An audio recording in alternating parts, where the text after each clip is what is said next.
Hello, hello, hello, everyone, and welcome to the Nocturnal Nerdcast, the #1 Halloween podcast in all of the universe. It was voted on by absolutely no one. We're still #1.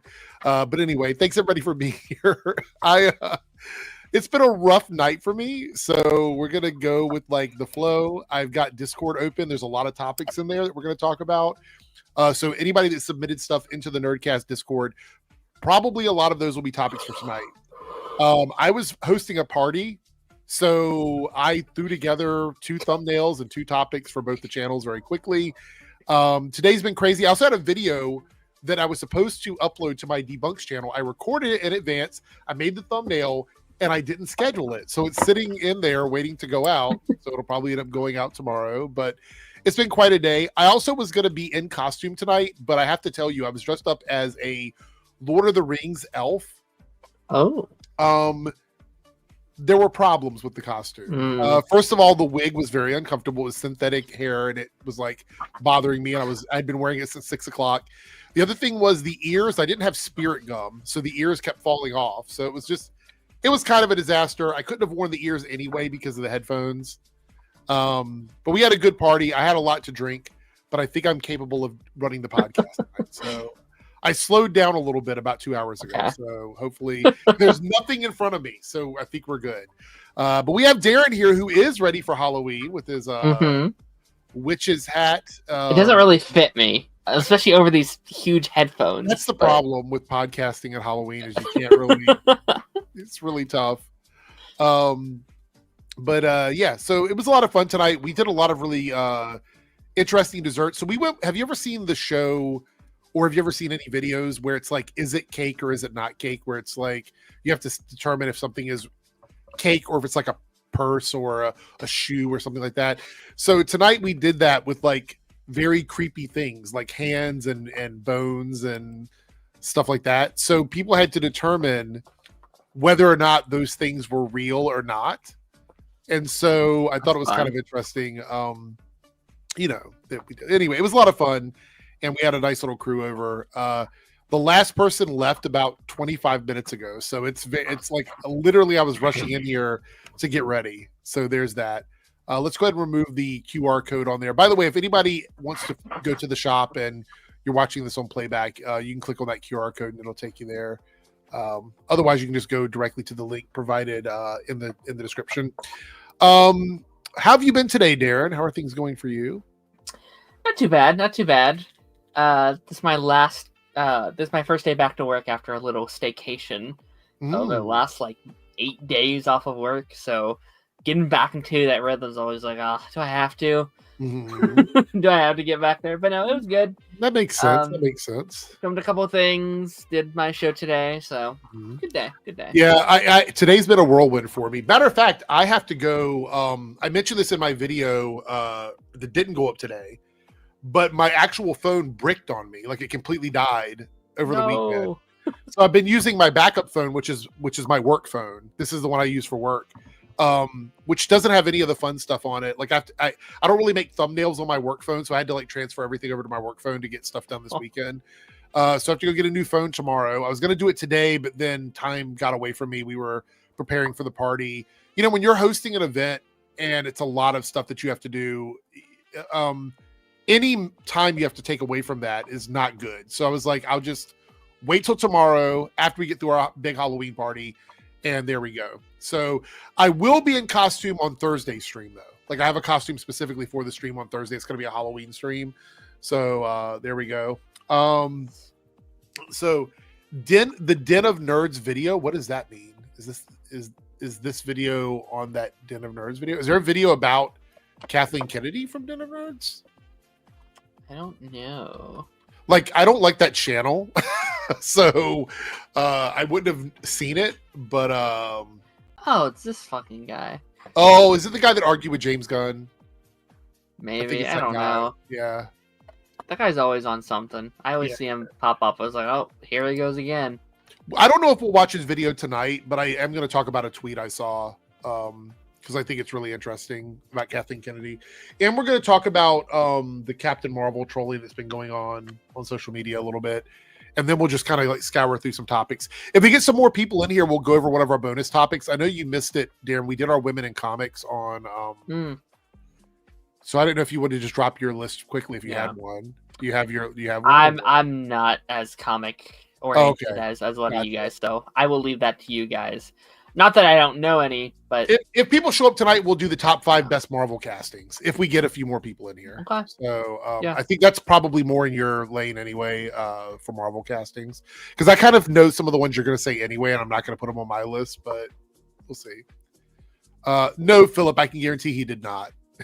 He did not apologize.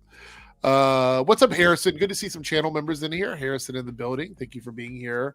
Lone Wolf here. It was a Samsung Galaxy phone. I don't like iPhones. I have an iPad, but I prefer Samsung phone. I know it's weird. I'm weird. But I prefer the Samsung phones because I can transfer. So let me just explain why.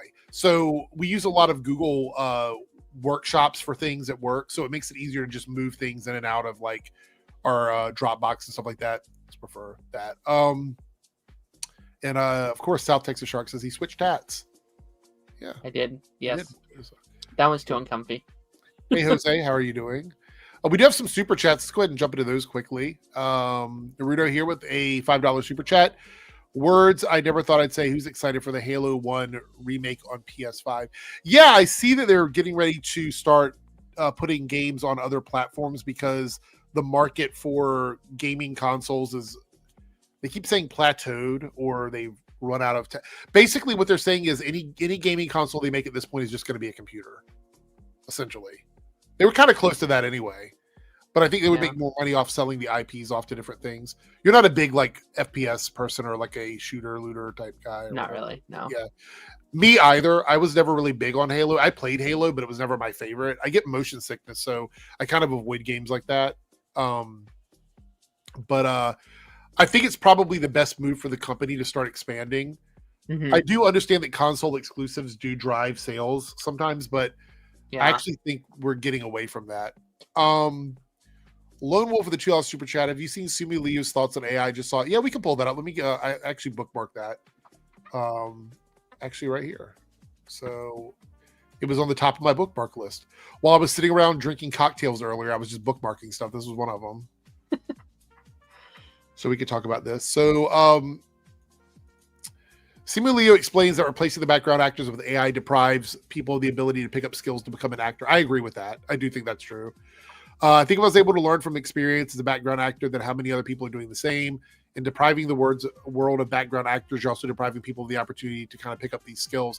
I think this is also in response. Who was it recently that said something about this? Someone said, it was some person in Hollywood. Oh God, who was it? I'm blanking now. Said something about like they should just hire or they should use AI instead of hiring background actors. I don't remember who it was that said that. Oh yeah, I saw that too. I don't remember who it was though. Was it chat? Who was it that said that? Somebody in the chat knows. It was a big director. It was. Yeah. I know James Cameron has said like some stuff in the past. I don't think this was him though. Which is so weird that James Cameron's one of the like pro AI people when it's like. No, it was Kevin O'Leary, right? It was the guy from Shark Tank, Kevin O'Leary. That's who it was. That's who it was. Yeah. I think if you want to use AI to fill in empty space that's not important, I don't really have an argument against that. But I think if you're using AI to replace like real people, that's just not acceptable to me. And then he goes on to say, film is such an artist medium. All of the uses of AI that have come forth replacing art is just like, I feel like the last thing that anybody wants to do with AI. I feel like art is art because it's human. True. I actually agree with that. It comes down to even the way the way extras move. It all plays in a frame. It's all meaningful to the story. I don't disagree with any of this. Now, I know a lot of people in the negative hate space here on YouTube have probably talked shit about this, whatever, blah, blah, blah. The reality is what he's saying is true.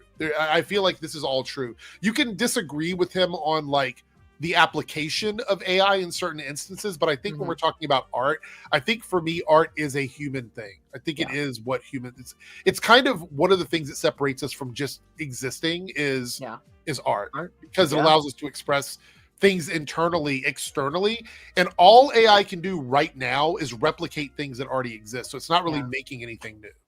Do I think true AI will ever get to a point where it can make new things? Maybe. But what we have now is not that. It's just not that. I don't know why we would want to care. Like why we would give a shit, because art is that extension of how we feel, and that it's that human experience, and AI will never truly have that. It will never have that authentic human experience. And no, like, it's a scary time. It's a scary era that we're living in, where more people. I just saw like this week there's been a bunch of like White House, not to get like political on it, but like the White House is like doing these AI images and GIFs, and it's like, hire someone, like give like wouldn't like support the images they're hiring people to make, but just hire people to make that art that you want to post on your social media. Yeah. But they're just like, if like the White House is doing it, people are gonna be like, oh, all right, well, let's just like, we can just do that now. Like other people are gonna follow suit. I actually think there's more to it. I think that, well, not to get super political, I'll dive into that a bit, but then we'll pull it back into this, is that I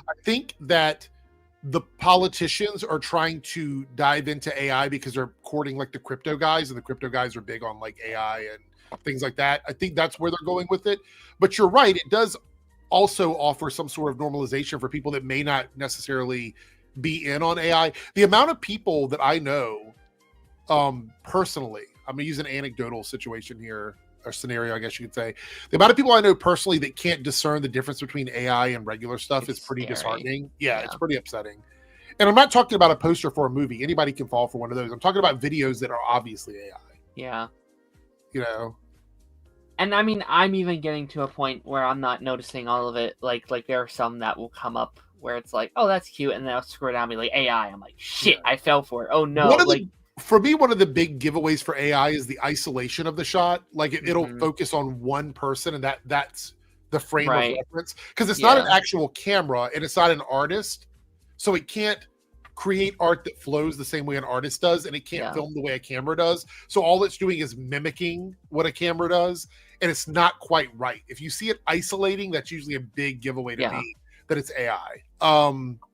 But say for example, it's like if somebody were to do an AI of us here on stream, we're not moving in frame. We're sitting in frame. No, and we might do this, but our camera frame is the same. So it makes it super easy to do something like that, which is why you'll probably see a lot of politicians and podcasters and things like that get copied first before anybody else. I do think, though, I don't always agree with people in Hollywood. I disagree with a lot of them a lot of the times, but I think we really need to. Also, there's been a big push from organizations to outlaw what was the term they used? Sorry, I haven't been drinking for the last couple hours, but I was drinking tonight. So the outlaw like this AI, this push for like true AI, like genuine AI. Yeah. Like they're saying that that's a bad idea to make AI sort of a superpower when we haven't even really regulated the AI that we have now, basically. I saw a tweet earlier today that broke my heart a little bit, and there was this AI video, and it was, these two girls kissing, and like I think it was a streamer. It was like a real life streamer, and like the streamer saw it and commented, being like, "It's so fucked up that people can literally make me do anything they want me to do. Yeah. They could just have me make out with them, or make out with anybody, make out with any celebrity." And I think that's such a fucked up thing, that you can just do that. You can take a real life person and make them do whatever you want. That is so scary, genuinely scary. No, I agree with that. I think we're in a weird spot, and we're seeing a lot of lawsuits right now from music studios and artists, and with the Writers Guild and all this stuff, like people really trying to push back against this. I think we have to have some sort of like regulation on, like, if you and I want to make shit at our house with AI, I don't think that's going to impact that's not a big deal. It's not going to affect people's jobs in the industry or anything like that. But once we have like the large companies, the studios doing this, making AI movies and TV shows, that's when it affects somebody's livelihood. Because I could sit here and I could draw Spider-Man at my desk, and it doesn't affect Marvel, or I could create an AI wallpaper for my phone. That doesn't affect Marvel. But the minute I try to sell that or make money off of that, it does affect Marvel. It does affect people's jobs. And I think that's a big deal. Oh, you're muted, by the way. Sorry. I mean, did you already talk about the whole like Power Rangers thing that came out like a couple weeks ago? No. That whole situation. Yeah, kind of give me I read about it, but give me like what you know about it because I'm not too familiar with that one. So yeah, like that's a weird long story. So yeah, there was this YouTube channel called Ninja Kids. They did Power Rangers like fan made content for years and years and years. And recently Hasbro basically gave them the go ahead of like, we want to actually make something with you. It became a like official Power Rangers production. They gave them a little bit of budget. It's like now like it was a officially licensed project from Hasbro. But the way that they described it is like, well, they still barely gave us any money and we had to work with what we had. And so they put out the trailer recently and it was filled with AI. Oh, it was just God. Most of the special effects were helped with AI, and they had come out and they were like, well, they didn't give us much budget and we wanted it to look good, so we just used AI to help with the costs of make it look good. And internet tore it to shreds. Like within the first hour it went online, they had to take it down. And now they're not even sure if it's coming out at all. And you know, it sucks because a lot of those actors are like young adults to teenagers, and they're getting a lot of flack for it when it wasn't their call to make it, to like add that stuff. That was all the, you know, the team editing and some of that. But that at least gave me a little faith in humanity that like things can still be stopped when stuff like that is happening on a big scale, that people are still like, wait, no, don't do that, that's dangerous. But how long until it gets too far? Until where we're not being like, hey, stop. Like, what if Disney put that out tomorrow? Would we be willing to be like, hey, don't do that? I don't know. Well, last and first man here, Paul. Thank you for putting your name there so we have a name to go with. True AI is impossible with our current energy tech. I agree with this. That's just factual. Our energy output simply can't produce it. Even with the fusion breakthrough, we'd still be lacking. Yeah. So the thing really holding back AI now is just the resources. If AI had unlimited resources, like if they were powered by the sun or something, like directly, it would be a nightmare. Like we would have a big problem. Right now, we are beyond our limits of power when it comes to pushing for AI. It's why chips and the environment are such a big deal when it comes to AI. So thank you for mentioning this, Paul. Do appreciate it. Here's Guillermo del Toro, which, by the way, Frankenstein, I believe, is out on Netflix now.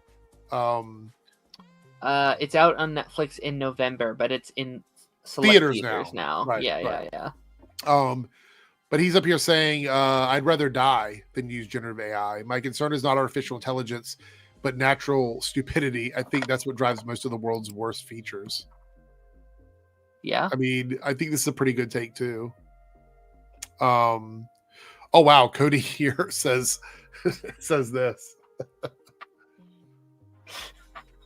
I mean, if they're using AI for everything, it's... I mean, I won't defend those voters for sure.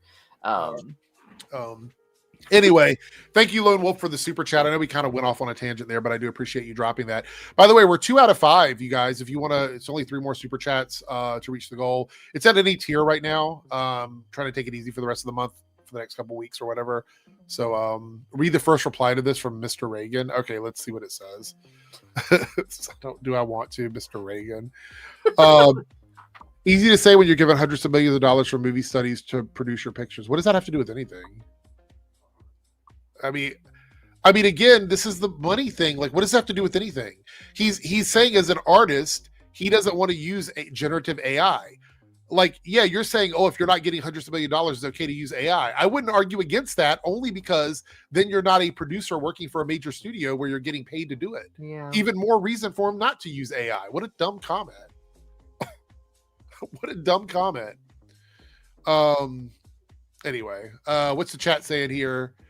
Jay says, I just find it creepy, especially using it to generate adult material of people. It's disturbing. I agree with that. Harrison says based. Yeah, totally. See here. Let's go ahead. We'll talk about the Kathleen Kennedy stuff. We're already 20 minutes in. I don't know if anybody's going to come in, but we'll talk about this. I want to address what what my whole title is about. Mm. So we've seen like this whole first I want to say this. Kathleen Kennedy has a career of massive hits. Yeah. Whether she was working on something partially or whether she was directly involved with it, almost everything she's been connected to, almost everything has been massively successful. Now you can disagree with the artistic direction she took on her movies. Absolutely. Just like with any director and any writer, any actor, you can disagree with that stuff. But it is absolutely false to say that she has negatively impacted Star Wars financially, which is what a lot of people like to say. That's false. It just is. The number, you add them up sideways, add them up backwards, subtract, multiply, whatever you want to do. She made tons of money for them with their theatrical releases. Only one of the 5 movies that came out while she's been there has not been a massive success. The rest of them have done really, really well.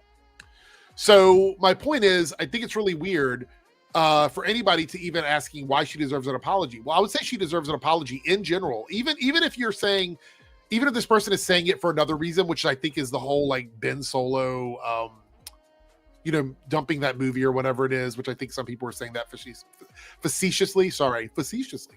I think the issue is these guys have spent their like the better part of half a decade attacking this woman.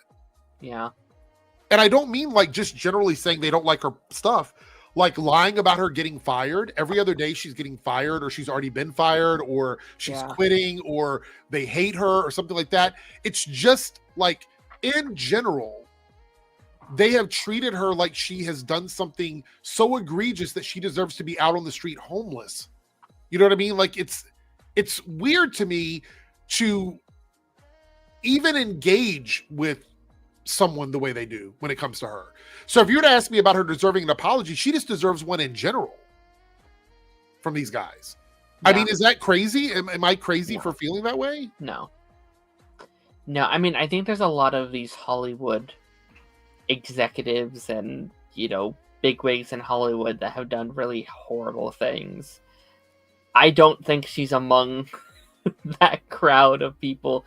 At least not in the way that they are suggesting. Like, I bet there's been some things where it's like, oh, maybe that could have been handled slightly better, or whatever. But I mean, there's Harvey Weinstein. Like, obviously, like there are like someone like that. But we're talking about Kathleen Kennedy, right? Yeah. But again, like all the things where it's like they ruined Star Wars. It's like most have been hits on the major scales, and I would argue the things that aren't necessarily on her. Like, it seems like there are larger things at play than the decisions that she has made for the company. But like, I know there's been a couple. Like, I know like Indiana Jones was like one of the big ones. People were like, oh, they ruined it, blah blah blah. But like, I don't know, she didn't direct the movie. Like she just I mean, she's primarily a producer, I think, for most of it, but yeah. I don't know. It's listen, I think whenever you have unfortunately a big female figure in anything, like, they are the first to get blamed. They are like, if Kathleen Kennedy was a male, I would argue they probably would not get nearly as much flack as they do. Yeah. Unfortunately. And that's just that truth. Comments here. Captain Kano says, I mean, I would consider a plan or direction to be something that needs to be kept in mind when they get into these positions. She made money, but there wasn't a vision or work. Well, look, you can like, I think it's fair to criticize any person in charge of a franchise for like their artistic vision for it, but she's a producer. Producers typically don't have as hand-on approach to like things as like a director or a writer does. Some more than others. I think there's like, you could argue that like Kevin Feige is a bit more hands-on in the way the MCU is done than any other person in production. You know what I mean? I don't know if Kathleen Kennedy was that involved with Star Wars. There's rumors out there, but we don't know for sure. You know what I mean? But I think it's fair to criticize some of the choices that were made. But that's not really what my issue is. Like, I don't care if people want to criticize her for the decisions she's made about Star Wars or what she had as a vision for the studio. I think to paint her as someone that has ruined Star Wars from a financial standpoint, which is what these guys say, is false. And to say she's going to be fired is false. None of these things are true. And the vast majority of them that argue about what happened with Star Wars is solely on the hands of the directors and the people writing Star Wars and not Kathleen Kennedy. But she gets blamed for all of it in general because she's a woman in charge of a particular IP. Yeah. Which that's fair. But Captain Kano, you can I'm never someone that tries to like scold people for like disliking art for just like a valid reason. That's not really what I do. Fallen Gemini here with the $5 super chat. Thank you so much, Fallen Gemini. Den of Nerds recently made a video apologizing to Kathleen Kennedy, which I thought this live stream was about. I'm going to take a look. There's a clip from Den of Nerds that someone shared, I think, in response to his video. So I'll take a look at that in a moment before we move on. Because there was a clip that someone shared where he was talking about her less than a month ago, and it wasn't a very nice clip. But we'll take a look at that. Lone Wolf here with the $2 super chat. Chainsaw Man movie debuts with an A on Cinema Score. That's interesting. I'm not a big fan of Chainsaw Man. I mean, I know what it is. I'm familiar with it, but it's not something that I'm really like super, I guess, interested in. Are you a fan of Chainsaw Man at all? Or no? I'm a fan of Chainsaw Reacts. He's a Chainsaw Man, but no, I'm not a big anime guy myself. Naruto here with a $5 super chat. Thank you so much. Nerdrotic Star Wars is dead. Me, you keep using that word. I don't think you know what it means. Yeah, So on the Debunks channel, I've kind of made a joke about pointing out how the channels are dying out because I think they do the same thing with Star Wars and Kathleen Kennedy and Marvel. It's all just like this thing's dead, that thing's dead, and a lot of times it's just not at its peak. That doesn't mean it's dead or dying, but they love to use that term quite a lot. I do think that there's a lot riding on Mandalorian and Grogu. I think that movie needs to be at least a critical success, a fan success. Even if it doesn't do well financially, it needs to be something that fans love for them to even consider what they're going to do moving forward. Because I don't know what Star Wars is going to look like a while from now. You know what I mean? So she's the head of it, but do we want... So my question, Captain Kato, this isn't me being like, facetious or whatever. Do we want producers to be responsible for everything, or do we want producers to give a little leeway to writers and directors? We can't blame producers for every mistake that's made, but then also say to producers and studios, you need to let directors have their own vision of what they're doing. So unless we know for certain that the decisions that were made came specifically from her, and those were the things that ruined whatever thing it is that we don't like about a movie, we can only assume that came from the director and the writer, unless otherwise told, that it didn't. So it's like you can't have both things. She can't be responsible for everything, but also not responsible for what directors do when people want directors to have their own vision. For example, if Kevin Feige, say for example, Doomsday comes out, and it's a massive hit, right? And the Russo brothers are totally behind all the big decisions. Do we give the credit to Russo brothers? Do we give it to Kevin Feige? How does that work? Yeah. That's a shared experience. So you can't place all the blame on Kathleen Kennedy just because she's the person that hired someone to do something. There has to be shared blame somewhere. That's just my opinion of it. So let's see here. Didn't Josh from Den of Nerds said he was going to talk Star Wars theory about apologizing? What? I don't know about that. They were on a podcast. They were on a stream together the other night, though. I did see them together. I don't know if that's the one where he apologized to Kathleen Kennedy. But here's what I want to look at right here. So Josh Den of Nerds here on Twitter said, I have heard even more about things she wanted to do that Bob Iger killed. Big video dropping today. And I think that's the video that you're talking about where he sort of apologized to Kathleen Kennedy. I think that's the video that who was it that super chatted? Hold on, let me look over here. Fallen Gemini. I think that's the one you're talking about. But here's the thing. This was a clip that was shared by Mr. Grizzly, which I don't like this guy either. But let's watch this. I don't like it's a lot of infighting where I'm not picking a side. But here's the clip that was shared of him less than a month ago. You have fucking ripped from my fucking chest the last little bit of hope that I could float towards this fucking death. This is cringe, by the way. That is so fucking, oh god. That is so cringe. It feels like bad is it just me, or does this feel like bad acting? Like watch him when he's saying this. It feels like bad to me. You have fucking ripped from my fucking chest the last little bit of hope that I could float towards this fucking dead-ass franchise that maybe some motherfucker with a vision that actually had artistic integrity would take these characters, slam take the spirit, take the motifs, the fucking values that Star Wars had, and actually cook in the 21st century. But no, that's not what we can get because there's a fucking gatekeeper. There's a fucking gatekeeper, and it's this bitch, dude. It's this fucking... We're cooked. So basically, I don't give a fuck if he apologized. It's been cringe for a while with him now. Like, one apology isn't enough because, like, in a month now, he'll be saying the same fucking thing about her. So I don't. It's just whatever. Fucking yeah, motherfucker. Like, it's like slam poetry. Like he was trying to sound. Yeah, it's crazy, y'all. Like, so I don't believe anything he has to say. This guy's an idiot, by the way. He's basically became popular for getting shit on by James Gunn. Yeah. Like, nobody gave a fuck about him. He argued with James Gunn, and then a bunch of, like, incel idiots started following his channel. That's pretty much what it is. Flat delivery, Chevy. Pretty much. But look, I think there's a thing where we have to understand that sometimes things don't work out, and there's a series of problems that makes that happen, and it's not just one person's fault. Just to remind everybody that. Is that Den of Nerds? Yes, this is Den of Nerds. I don't really watch his content. Like, there's some people that I watch and I'm like, I want to react and debunk them. He's a guy where I'm just like, he's so cringe. I can't even that. All I can say is I have a type. Am I the what? Wait. Did you say something up here that I missed? Oh, Jeff Chan poetry. Let him spit. Yeah, exactly. Oh gosh. Anyway, let's drop this down here for a second.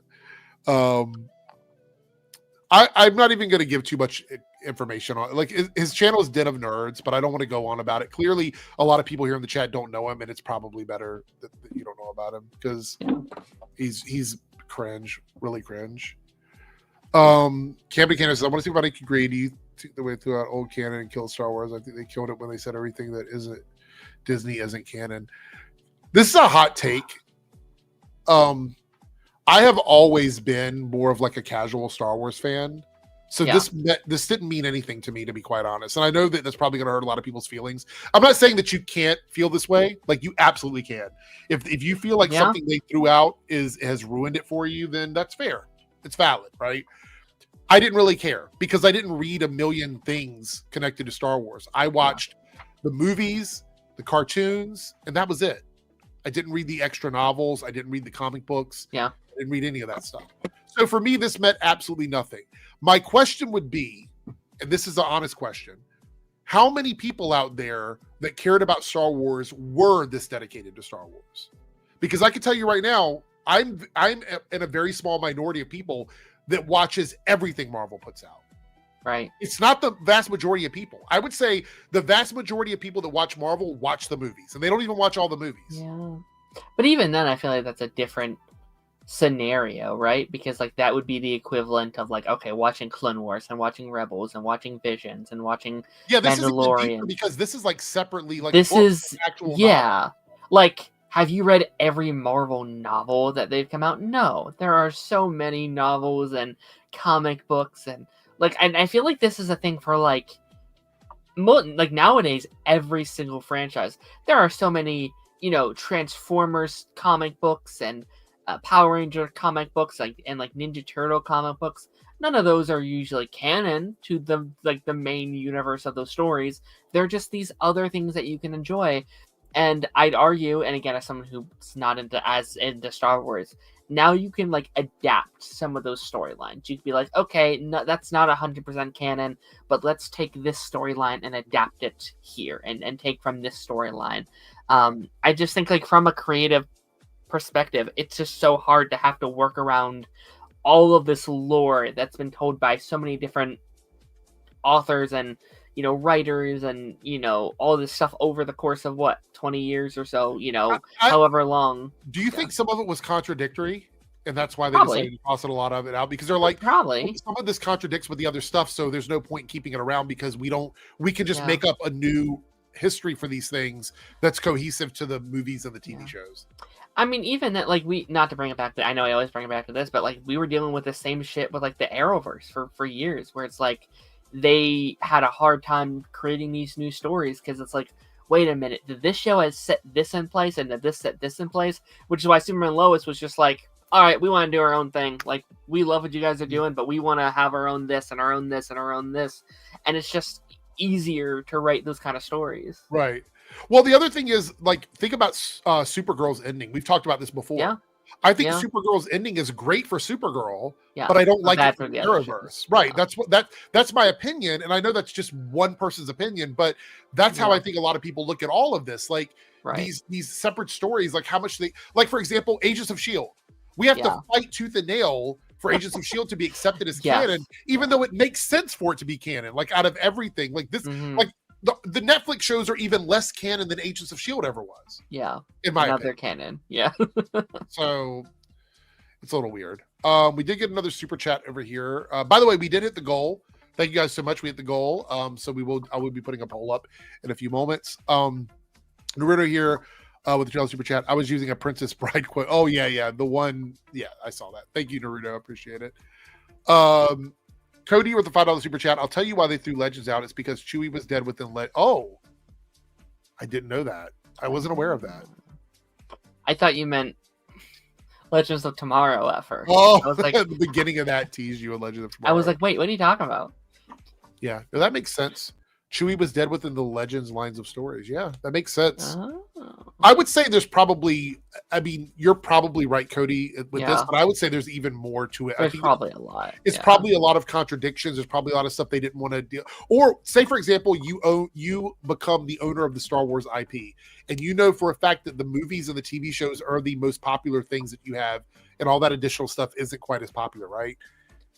You want to tell stories, but you're like, I can't have this character do this thing because they died in a novel like in 1995.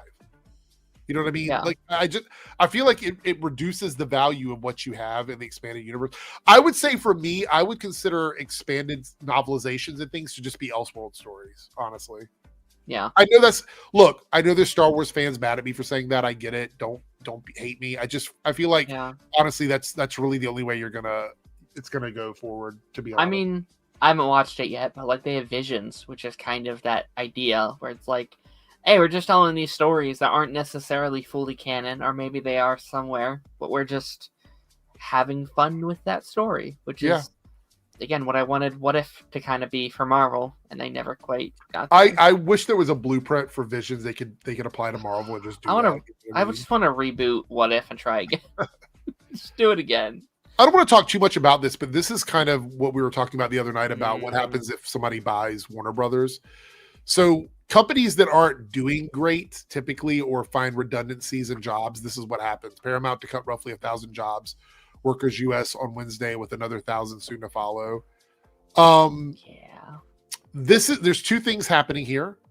One is they've had job redundancies for a while because they've acquired other things. But also they're preparing for the possibility of getting another company and having even more job redundancy. So this is pretty bad. This is not good. And this is the kind of thing we would see a lot as soon as Warner Brothers gets purchased by any company. So that's why I hate that Warner Brothers is even up for sale, only because it's not good for the job industry. And I did see, though, this is kind of funny. A lot of companies are now hiring back jobs they got rid of because of AI, because they found out that AI can't do the job they want it to do, which is kind of funny. Yeah. Let's see. I don't want to jump into the next story until the top of the hour, so let's see. Oh, this is interesting. It's an interesting article. Let's check this out. Everything we know about Stranger Things season 5 so far. That's coming out very soon. When does it debut? Thanksgiving. Okay. Thanksgiving Day. I don't care about your newsletter. I don't want this video to start. Jesus. The final installment of Netflix tentpole series will arrive in 3 parts at the end of this year. Oh, why did I even ask when it's right here at the beginning of this article? Like, so stupid. Okay. Season 5 officially wrapped production December 2024 after it reached the halfway point in July. Production on the final season kicked off in January 2024. The 5th and final season of the show has been in the works ever since part 2 of season blah, blah, blah, blah, blah. Let's get on here. Netflix announced its big return. The Tudum. What does that even stand for? Tudum. That's their like little sound. The like. Tudum. Oh, okay. Yeah. I thought it was like for like I think it was like a play on words or something, but I didn't realize. No, it's just like the sound at the start of there. It's not very smart, but it's their thing. Actually, I read. Well, actually, they're gonna say it here. We'll go through this. Many of the stars like Noah Schnapp, Finn Wolfhard, many other reached the momentous occasion on social media, posting thoughtful reflections. How many episodes? Season 5 will have 8 episodes. Netflix released the episode titles on November 6th. We already looked at those. The Stranger Things Day, which is the date of Will Byers' original disappearance, the start of the whole story in season 1. From the looks of episode 2's title, Someone or Something Else. What is this? Something Else we are missing the season. Episode 1's title has been previously released. The run times. Here we go. This is one of the things I wanted to look at because it's been so weird that we've had different stuff. Anyway, volume 1, The Crawl, is 1 hour and 8 minutes. How do you feel about going over the hour mark for the individual episodes? How do you feel about that? I know a lot of people don't like it. I think Stranger Things is a different breed at this point. I think they can get away with it. I will say, and I don't know if this is later down in that article of yours, but like, it just came out that the series finale is going to be like in the theaters. It's going to be like 2-hour finale. Like movie thing or whatever. Yeah, and they're literally putting it in theaters now, which is what I wanted for season 4. Like that final episode was like 2 hours and I was like 30 minutes. It was a movie. It was a movie. Yeah. And I was like, I would have just watched this in theaters.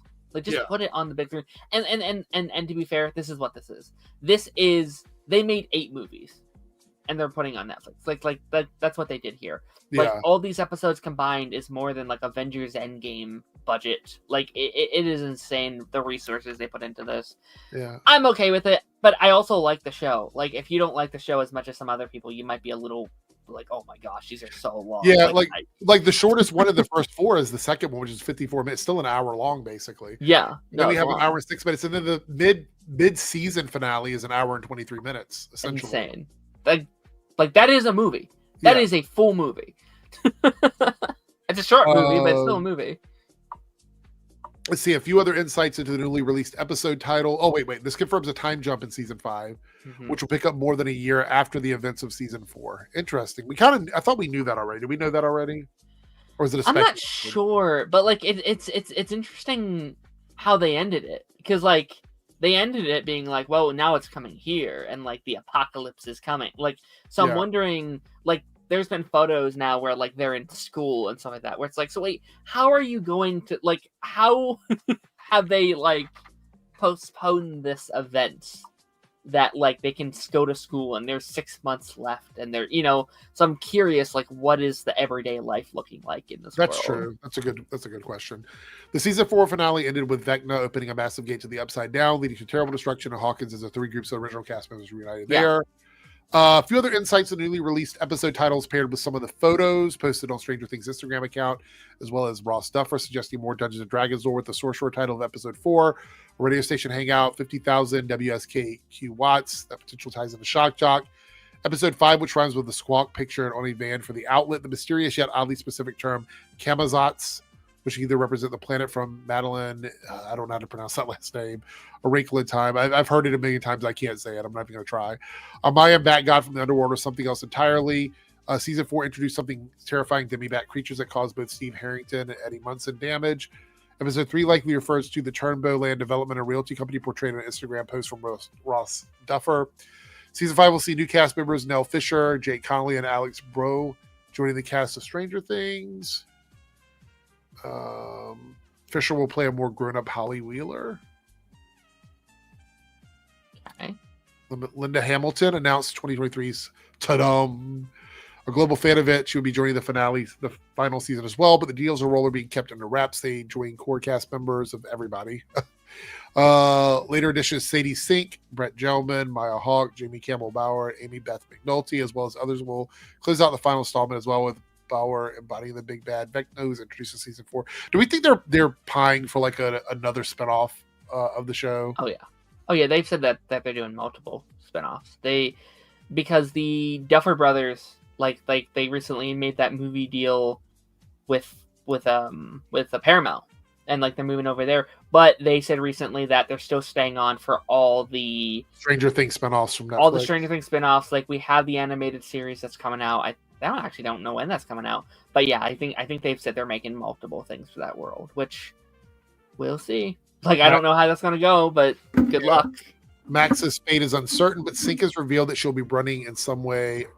Season 5. Oh, running up that hill. Okay, fair enough.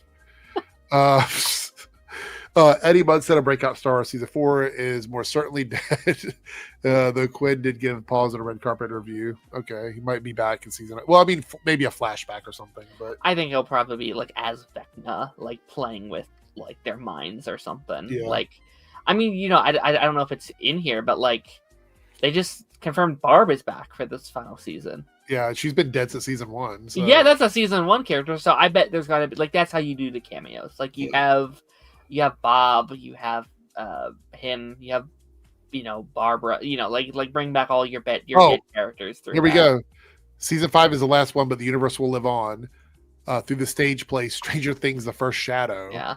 Which delves deeper into the lives of teenage Joyce Hopper, Karen Wheeler, and Lonnie Byers.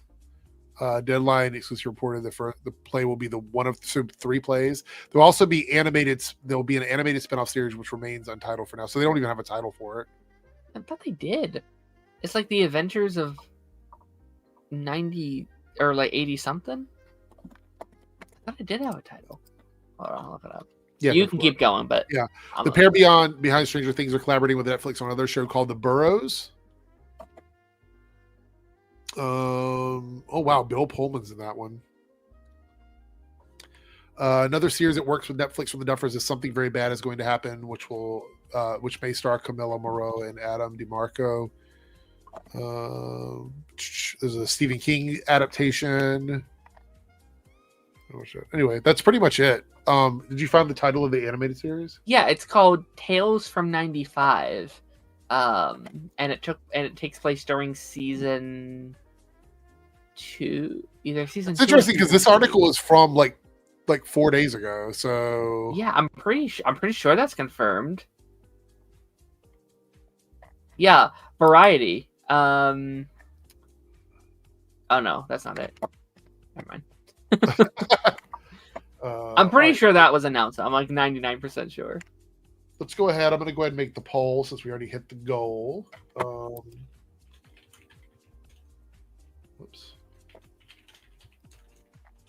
I'm really hungry because all I did was drink for like 5 hours. However, I'm not going to order anything, but let me tell you what the situation is. Have you ever had one of those like pre-made pizza crusts that you can get from the store that you like put your own stuff on and everything? Yeah. I forget the name of the company. What is it called? What is it? I'm blanking on the name of the company now.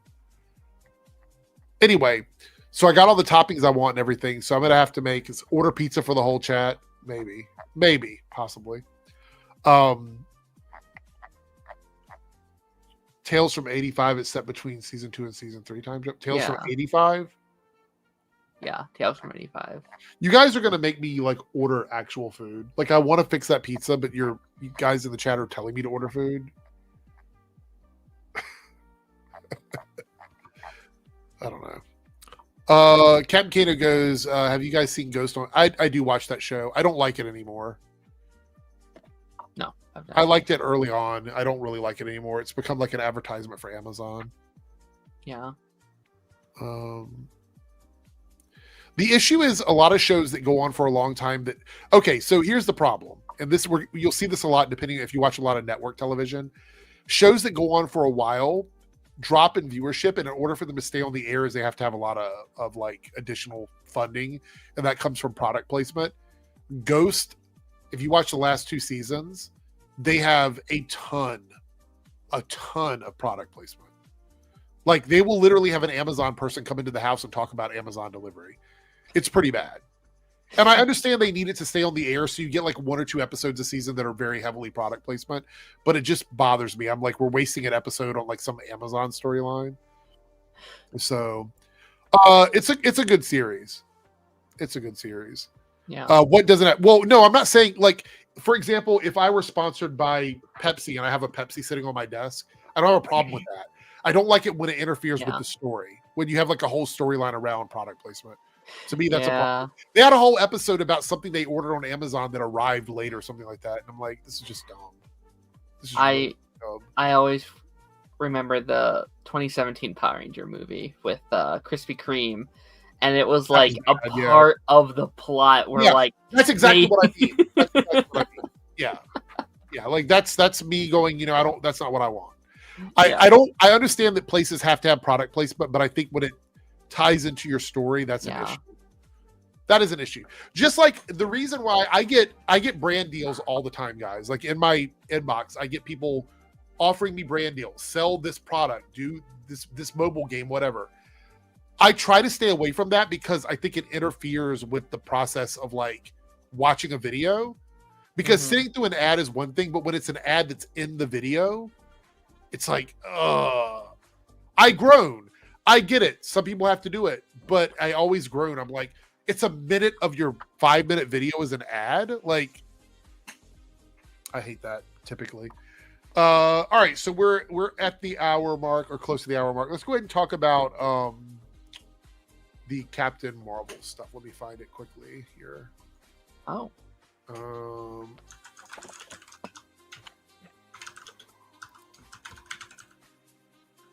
It's more of a Kathleen Kennedy situation where people are just trying to talk shit, but I just want to pull this up here. Let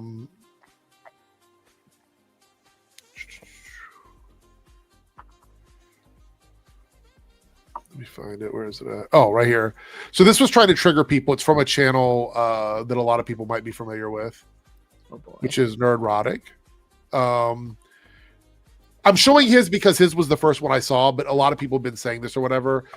There's no Brie Larson Captain Marvel in Avengers Doomsday. Now, the reason why they're saying this is because they're running with this theory that they're going to recast Captain Marvel in the MCU before we get through these next 2 Avengers movies. Mm-hmm. I think that's really fucking stupid. Is it fair to say that's stupid? Yeah.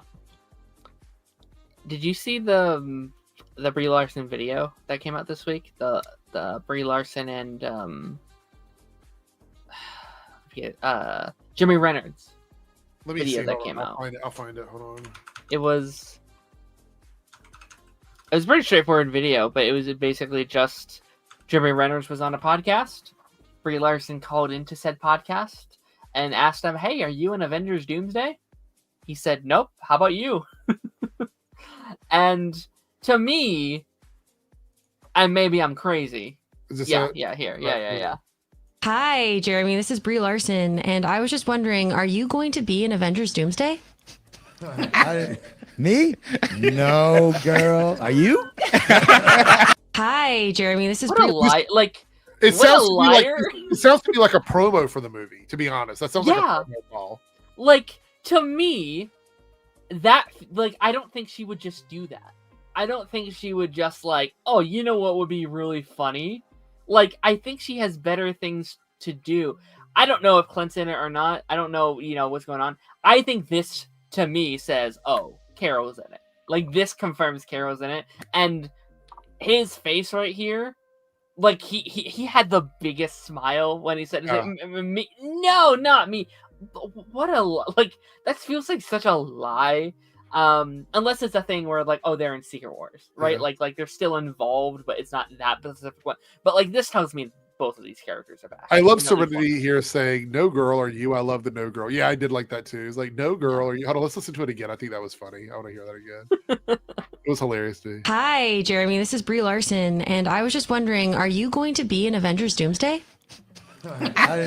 Me? Look at that. No, girl. Are you? Hi, Jeremy. He's flustered. He's but it's dog. I think they're in it. Yeah, this is the thing too. Get NordVPN with my discount code, Eric, 20% off. I don't even mind if you put it in your description box, but when you have a whole section of your video where you're talking about that, it's get the hell off my timeline. So Cody here says, well, look, I'm not. Let me rephrase that because the title of my video, I didn't really specify or whatever.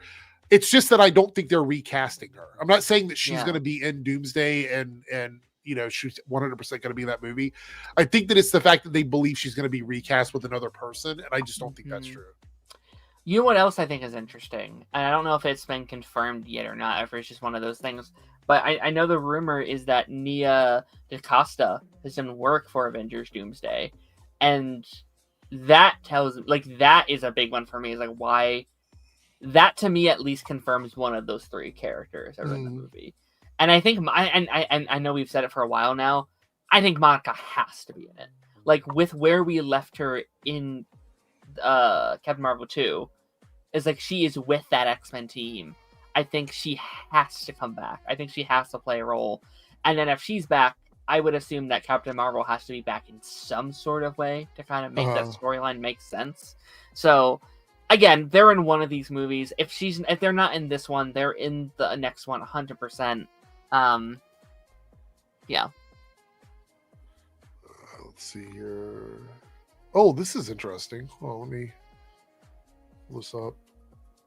This is from the Nerdcast in the Discord, the Nerdcast suggestions. Okay. Crash Bandicoot animated series in the work at Netflix. What do you think about that?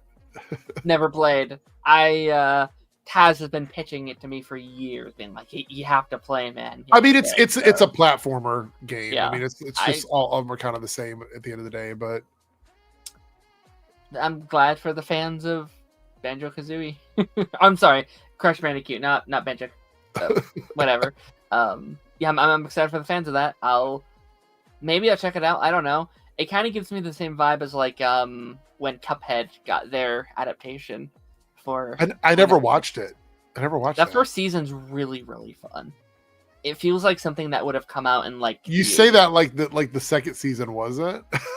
I mean, I just never watched past it. Okay, got it. Like it was good. I just didn't get back to it. It's just, but again, like it's not like it's like watching like Looney Tunes. It's like a fun little like 20-minute show, right? It's not like big plots, and I mean maybe it does later on. I don't know, but like season 1 is like episodic storytelling. It's fun. It's fun. We also had this was shared as well. I haven't heard this name in a while. Jonathan Majors. So, oh boy, Jeremy Renner says. I guess this was on that same interview, maybe. Jeremy Renner says Marvel Studios had big plans for Jonathan Majors. I don't know enough about Jonathan in his situation. I know they had big plans for his character, that's for sure. Anybody at Marvel telling you that they didn't have big plans for Kang is a liar. I'm sorry. It's just like he had a deal with multiple films. Mm-hmm. He was crossing over between Loki and the movies. Like clearly they were setting something up with Kang. I think what the biggest issue was having Kang, I guess contractually, everything we've heard is that if Kang appeared in something, Jonathan had to play the character. Mm-hmm. I think that's where the problem lied. Like they couldn't move forward with the character because contractually they would have owed him for every appearance that he had to play as Kang, which would have been a lot of money. It would have been a lot of money. Yeah. So they just thought it was better to move on with somebody else. Yeah. Keep in mind that Kang Dynasty was supposed to be a movie. Yes. So, I mean, obviously they had intended on Kang being somewhat important. Darren, do you think once contracts are up and all of that is done, do you think they'll ever bring Kang back for any reason at all? Like with a different actor or anything like that? I think once the dust settles, and it won't be for a while, I'm not saying in the next 5 years, but in 10, 15 years, I see no reason why not to give it another shot. I know it's going to be tough because it seems like they want to move on from the multiverse. It seems like they want to go a different direction, which fair enough. They've done a lot of it over these last couple of years. But I think there's so many people being like, he's dead forever. They're never going to touch him again. I don't necessarily fully believe that. To a point, I've heard people like, I wouldn't even be completely shocked if there's a little something from like another actor in like Secret Wars, just like a little, just something. I don't know, to at least try and wrap up that storyline the best it can. But to be fair, I actually think Loki season 2 does a pretty decent job at it. It just being like, he could be out there, but if he's not, I actually preferred him in Loki season 2 over what we got in Quantumania. He was to great be honest. In season 2. Yeah, he was great. All right, so we hit the hour, so I went ahead and put the poll up. These are the options we have since you guys helped me hit the goal. Top 5 best period piece TV shows. So that means TV shows that take place in another time period. And it could be anything. It could be the future. It could be the past. It could be anything. They're just a different time period. Top 5 best video game adaptations. I thought about the Crash Bandicoot and I was like, let's dive into that. So this could be live action. It could be animated. It could be any of that format. Top 5 worst ideas used in movies. So things that they came up with that happened in films, and you're like, that was a bad idea. They should have never done that. It's very subjective, but I think it'll be fun. And this one's a little bit more, it's subjective, but I think it's a little bit easier to nail down, which is top 5 worst plot holes in the MCU. So whatever you consider to be a plot hole, you can explain your position on that if you want, whenever we do these. So those are the choices for tonight's poll. So go ahead and vote on that if you're watching in the Reloaded channel. Look, Serenity, I chose period pieces, Xena, Bridgerton, and Downton Abbey. I would say Downton Abbey. I know it's not downtown. I don't know why I keep saying that every time. All right, let's look at Discord here, see what we got. We got a few other things here. I saw some political stuff. I'm like, I don't know if I want to get into the political stuff tonight. So I don't know if I'm feeling that or not. It's been a fun night. I don't want to. So, we have, this is interesting. Marina Baccarin hopes for a bigger role in a potential Deadpool 4. I hope that I get to do more of it and participate a little bit more than the last one, but I understood that it was bro comedy. I mean, that's a kind of a nice way to sort of put it. I still think she could have worked. A lot of people like her, and she's one of my favorite parts of the Deadpool franchise. Because I think she's such a big part of his life. But the story they were telling wasn't personal. It was more of a grand story, and it didn't really tie a lot to his personal life. She's never really been more, unfortunately, and it's nothing against the actress, but she's never been more than just like the love interest for device. Deadpool. Yeah, it's just like he loves her a lot, and it's always the like push of his motivation in every single movie. Yeah. So yeah, I'm down with that. Like, I'd be down to see more of her. Again, I don't know about the comics and what they give her there, but like, I'm down for her to play a bigger role if they do a Deadpool 4, if that's where they want to go. I think that Deadpool is one of those franchises they can just keep doing as long as they want because they can be kooky. Like, they could just have him sucked into like another world for a day or something. Like, it's just Deadpool's weird like that. What else do we have here? Well, I was thinking we were gonna have more people show up, so I was like, oh, we'll be able to do at least a couple of the list. But let's see what we got. Hold on. Guess because Twitter's so dangerous, let's hold that down before I start scrolling. Twitter's, I don't trust Twitter. You never know what you're going to run across. Let's see here. We got some more information, I guess, on the Ben Solo thing. Apparently, it was fully greenlit or something before Disney pulled the plug. Did you see that? No, I haven't been following that one as much because, like, at first it was just this like one-off comment. I was like, "Oh, a thing that wasn't made. All right, who cares?" And then like the following day, everyone's like freaking out, being like, "How dare they?" I was like, "Oh my god! All right, this is a big deal to people," which I get. I can understand, but I don't know. I don't fully get it, but like. Okay, hold on. Let me see. Is this a recent post? Yeah, it's from October 27th. So I don't, this is kind of weird. The Batman Part 2 is set a few weeks after the ending of the Penguin. I mean, why does it really matter that much, to be honest? Are we really going to connect the show that heavily to the Batman Part 2? You know what I mean? How big of a role is it going to play? We know that one of the main characters from the Penguin is not even going to be in the movie. Like, Sophia's not even going to be in the movie. Yeah. So what difference does it make, really? I would think you could just go from the Batman to the Batman Part 2. Like, you wouldn't even need to watch Penguin, really. I kind of wish there was a bit more of a time jump because I do want. I want Batman to have grown a little bit off screen. I want Bruce to have kind of gone through a little bit of, because I don't want that same exact version of Bruce in this. Like, I want to slowly see his journey throughout these, and I think he needs to do a little bit of growing off screen first. So I was kind of hoping for maybe like a year time jump, maybe even 2. I would want more. I would want like maybe 3, 4 years, because the issue is we know that Robert is like going to be 7 or 8 years older since the last movie came out by the time this movie comes out. So realistically, if it's not totally connected to Penguin, you could have time jumped more.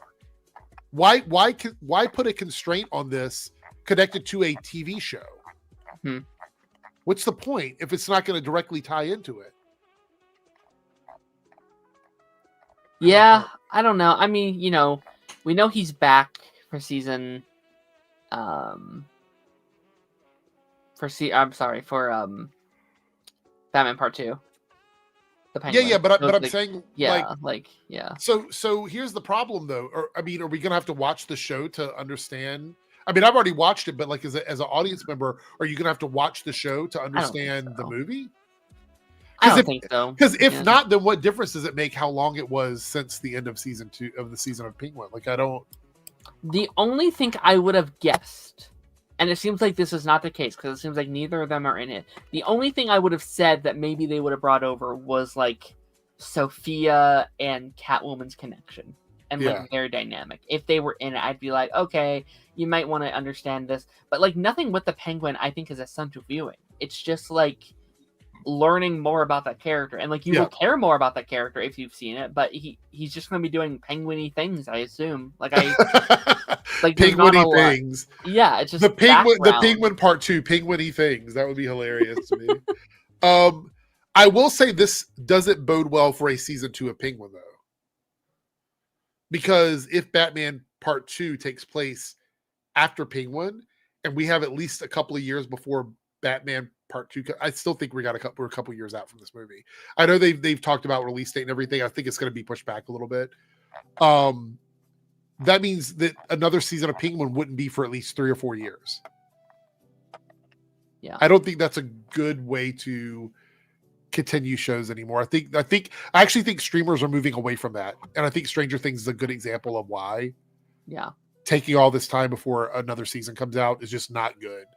I would just prefer them do something else. Like, I love that show, but I think it's... Give us a Catwoman show. There's so many villains I'd love to see get their own show. And, like, I think... I'm not a huge fan of this new... this new thing that's being done a lot, where it's like, okay, we have this really cool idea for, like, a limited series.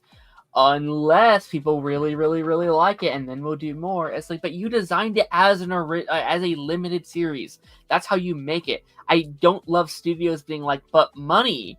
But you can get so much money. Like, sometimes that's okay. You know, look at Stranger Things. That was supposed to be a one and done, and look what happened with that.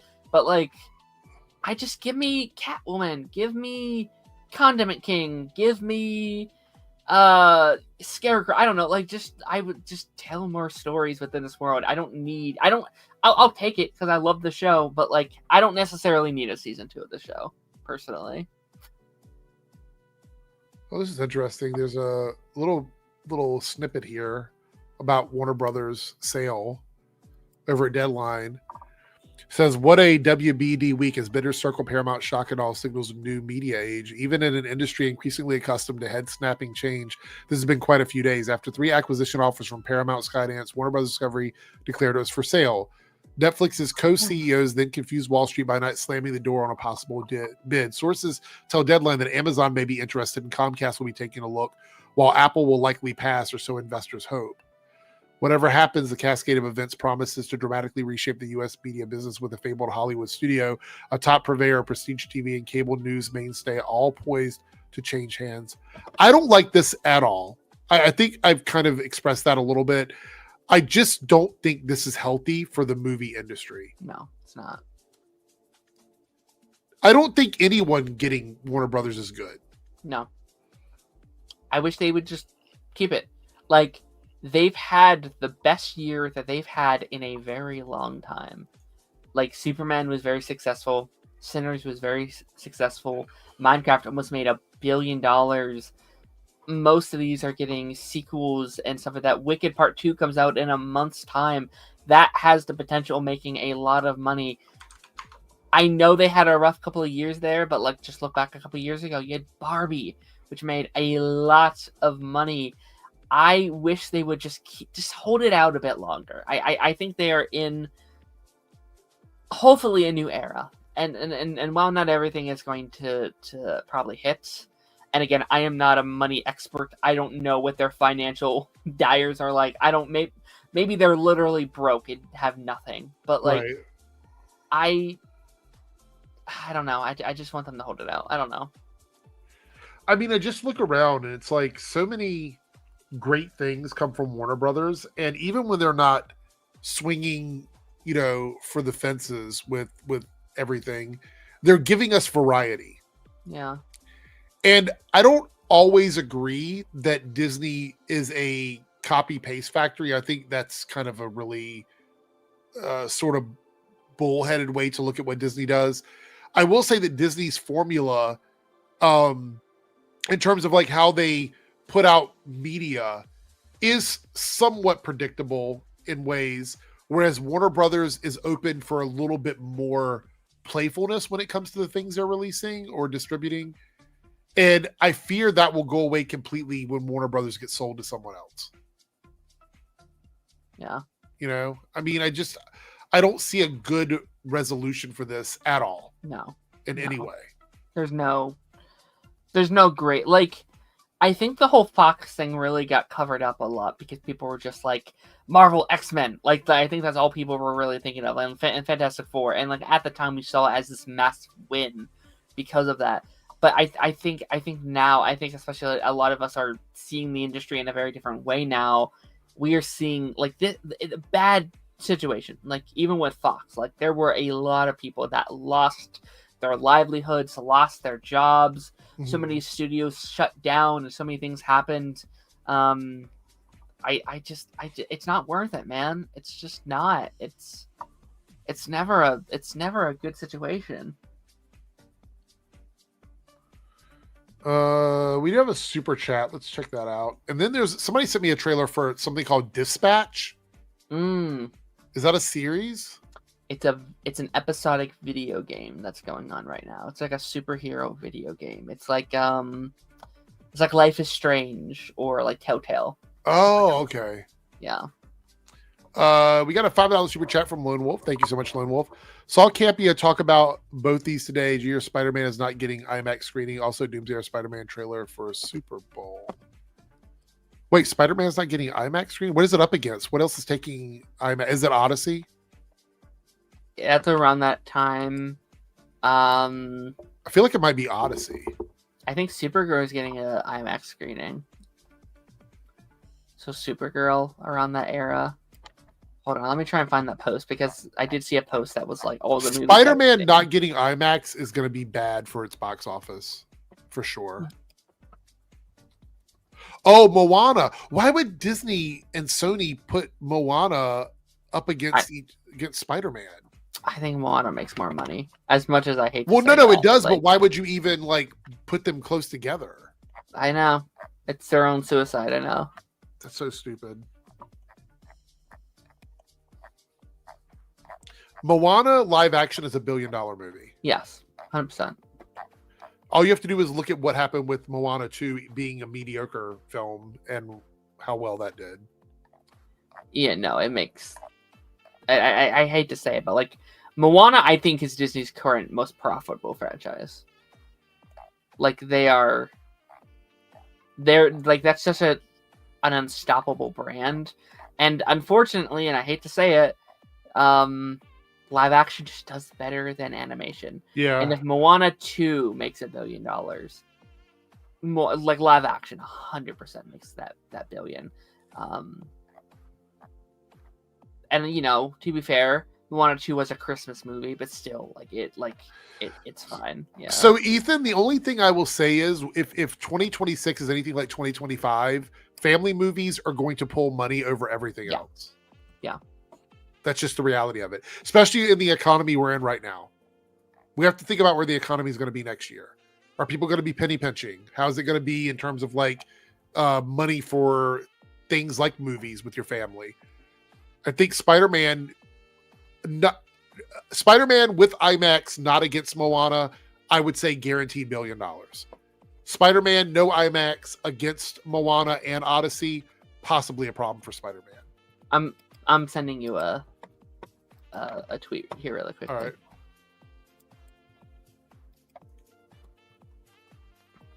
In the private.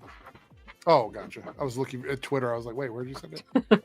No, it's a tweet from Twitter. But All right, here we go. All right, so this is the lineup for next year again. I always forget what this is the what I'm talking about. IMAX lineup. Yeah. Okay, gotcha. It's just the IMAX. The Bride is getting IMAX. That's really interesting. Project Hail Mary. Super Mario Galaxy movie. That makes sense to be Yeah. IMAX. Michael, what is Michael? Michael Jackson, the like biopic. Oh, it's just called two-part Michael. Okay, got biopic. it, yeah. Yeah.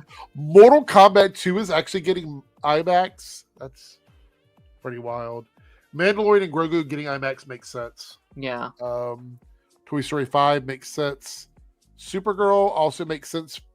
Yeah. Minions 3, Moana, Odyssey. Spider-Man would have been in this block right here. Yeah. Minions 3 over Spider-Man's crazy. That is crazy. And yeah, like all again, like that. What is it? Like May. I mean, honestly, April through July is insane for us, in just terms of like the content that's coming out. We're gonna have another 2025 all over again in the summer. It's gonna be another It summer is. like that, essentially. I think there's going to be a lot of these. Honestly, like I think there's a lot of these movies that will make a lot of money, but not as much money. Yeah. Do you think any of those move? Any of No. those like? Well, maybe the animated like Minions versus Moana, maybe, Yeah. but other than that, I know that Lance told me he's really excited for the Tom Cruise adult entertainment movie right here. When I was listening earlier, and he said that he would totally be down to see Tom Cruise topless as much as he possibly could. Oh wait, Lance is in the green room down here. I know you're joking, but he would 100% say that.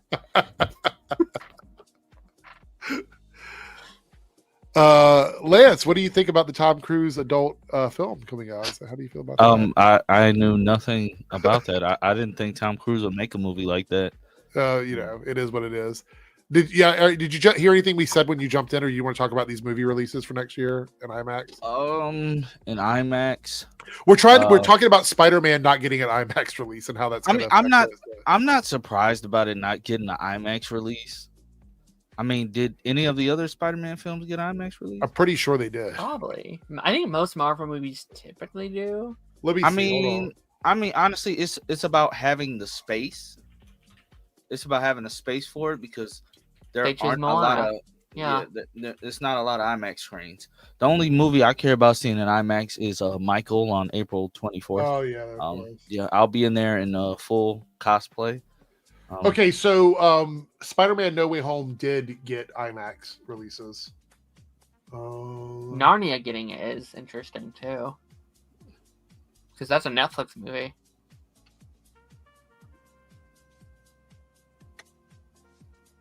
Spider-Man Across the Spider-Verse got IMAX.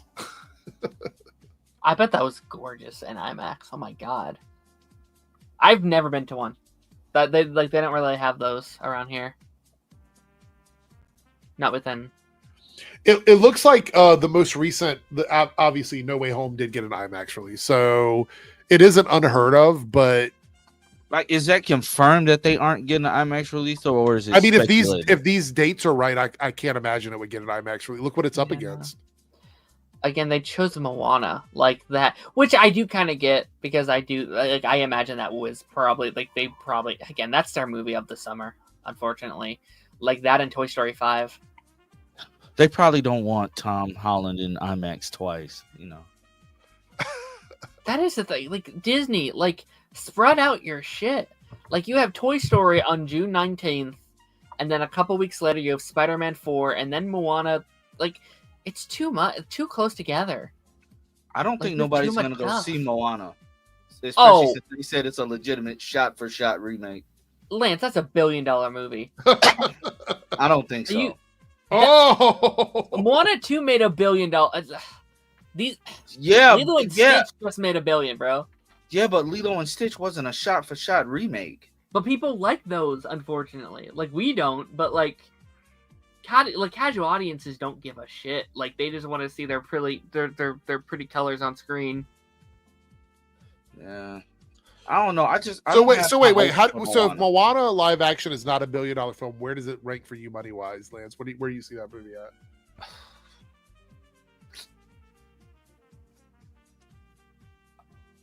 I don't even know. I don't see it hitting $1 billion.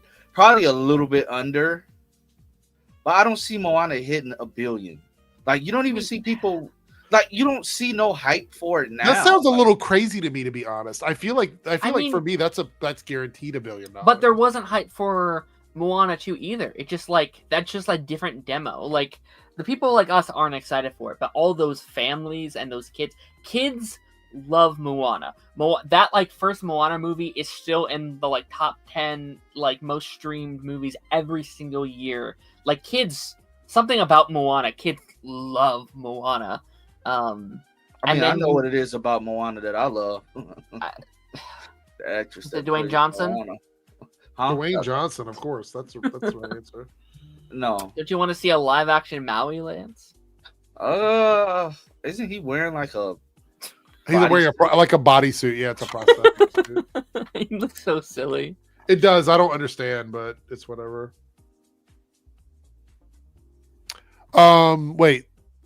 So where's that? Right here. Just your casual view says a live action Moana might pull off the Lilo and Stitch scenario. Is that what you're thinking? I think. Yeah. True. It could, but I think Lilo and Stitch, like, wasn't that like the only live action Disney film to do something like that? No. Recently? I mean, since 2019. But again, like, I'd argue Moana's currently their biggest IP in terms of money. I think Lion King still is. Lion King's up there, but like Mufasa didn't do Moana numbers. Like, Mufasa did. I mean, it did well. It did really, really well. But I think that only did like 800 million, which is again a good number. But like, again, Moana 2 made $1 billion, and like no one talked about it. Like, it was like a sneaker hit. Well, because it was like a repurposed TV show, right? Wasn't that what it was supposed to be? Like a Moana 2? Yeah. Which is why I really wish that they would just do Moana 3 instead. I would be so much into that and have it be a proper, I hate to say it, but like a proper movie. Because there wasn't a movie. It was a stitched together TV show that's just kind of sloppy, in my opinion. That's the funny thing is a lot of the critics that typically watch those kinds of films said that was the biggest issue, was it felt like a series of like episodes kind of put together, but the kids didn't care. The kids loved it. You know what I mean? Like, so it's pretty crazy. Yeah. If Disney really was losing money on these live actions, they wouldn't keep making them. So I can explain. I mean, I've talked about this before. Oh, Jake is here. What's up, Jake? Hey. Yo, what's up? Disney next door. Oh shit. All right. So the reason why is Disney's the way they do their IPs, they're all in little pockets of this umbrella, and all it takes is for one or two of them to do really well, and then the rest of them can be lower in money. So if they release 5 live action movies and 2 of them do like $2 billion and the other ones just break even, they don't care. Yeah. They're like, we'll just keep making them. Right. Yeah. Is that that's why they're making another Lion King? Mm-hmm. I mean, that's when Snow White did really bad this year. There were all these things being like, oh, Disney's taking a pause, and like they're considering moving on. Did Snow White do bad though? It did pretty. Pretty bad. It lost a lot of money. I stopped paying attention after I seen it because I didn't hate it. Like I just stopped paying attention to the negativity. So it wasn't as bad as people made it out to be. But like I told people, I was like, just wait for Lilo and Stitch, because I knew Lilo and Stitch would be a massive success, and it was. And I knew that as soon as I saw that, they were like, oh yeah, we're not done. We're gonna do as many of these as we fucking want. even though that movie, from what I understand, and I still haven't even seen it, but that movie has its own mixed reception to things, from what I understand. Yeah, it wasn't my favorite. Has anybody watched the first episode of Welcome to Derry? I have. I have not, because my wife does not want to watch anything surrounding it at night. I have not, because it's not exactly my thing. Well, I will say this. I don't want to spoil it because I know it's brand new and people probably might not even remember it came out. It came out yesterday. It's a well-made series. I think it looks a lot like a movie in a TV show, which is good. Andy Muschietti is definitely a part of this production. I think the acting is really good. I think the story is really interesting. It's very gory, very, very, very, very, very, very, very, very, very gory. So definitely keep that in mind when you're watching it. Yeah. I would say it's immediately scary. Like the first episode is immediately like, okay, this is scary. It's scarier than the movies are, I think. I would agree with that. Yeah, it is. It's weird because I won't spoil the ending because I do think you have to experience that for yourself. But like most of the episode, I was like, okay, this is all right. This is okay. And then the final 5 minutes changed my entire opinion upon the show. Well, because like there's an investment into the episode, and you're like, okay, I'm learning this, I'm learning that, and then the last bit of it, you're like, all out the window. It all goes out the window. Oh, okay, this is not your father's it. This is something different. Yeah. Yeah, it's pretty crazy. So I would say it's probably. I love Peacemaker, but I can see this show is already going to be a wild ride. Like.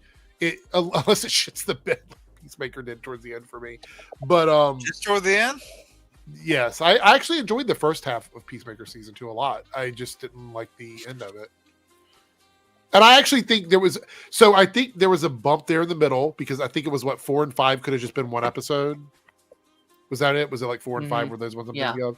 I think 4 and 5 could have just been one episode.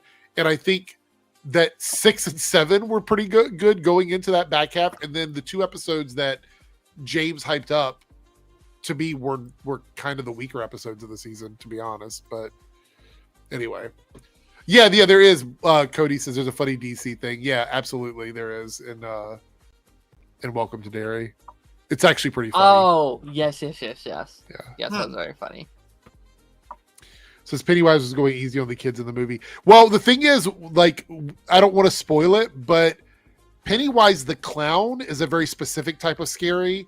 This show is like, forget everything you knew about Pennywise and get ready for like some really scary shit. So I think it was a good decision that Bill couldn't do the whole show, which has allowed them to be creative with what they can do with him as a show. Because we know he's going to be show. No, we know he's going to be in it, but he's not in every episode. No.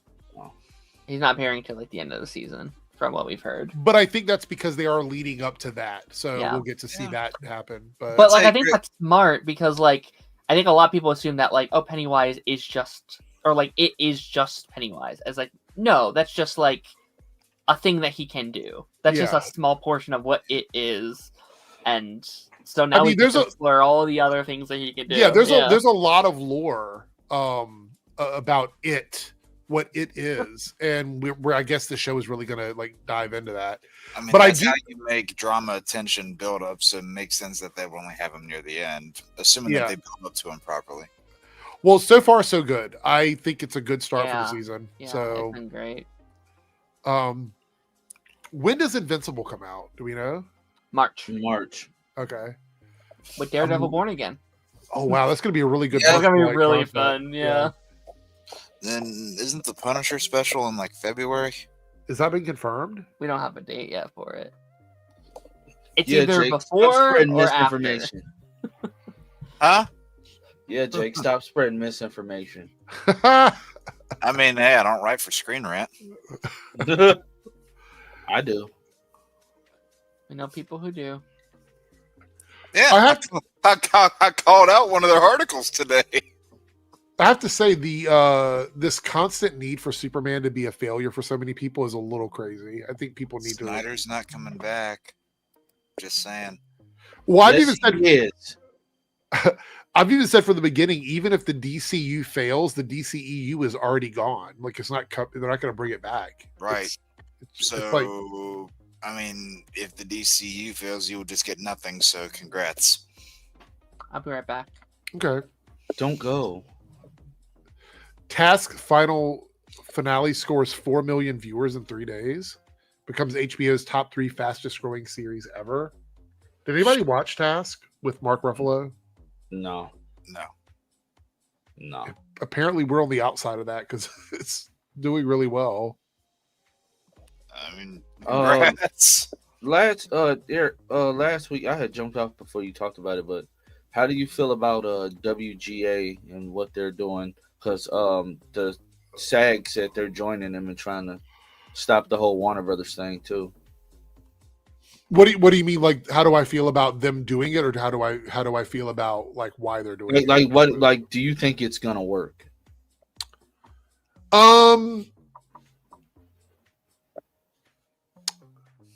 I don't know. I think the weirdest thing.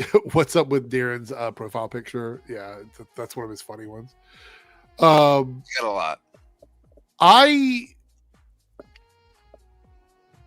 Oh, that's a good question. So they had a lot of leverage a couple years ago when they did the writers' strike and everything because they were still fighting against what AI could be to the studios. But the studios now have had a couple years to really play around with AI and stuff like that.